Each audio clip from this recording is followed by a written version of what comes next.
How to turn off voicemail on iPhone. Hey guys, welcome back to the channel. On today's video, we will see different methods by which you can turn off voicemail. So to get started with, head over to your phone and then go to keypad. Type in the special code which is **002# and tap on the call button. This will now deactivate or reset your call forwarding. Let's move on to the next method. For this, head over to your device settings.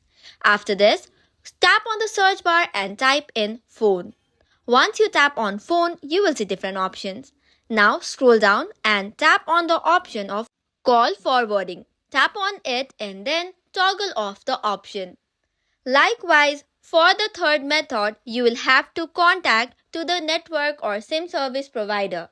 After that, you will have to request them to turn off the voicemail or the call forwarding on your network. So that's it for today's video. For more such contents, do not forget to hit the like and subscribe button. Thank you and keep watching.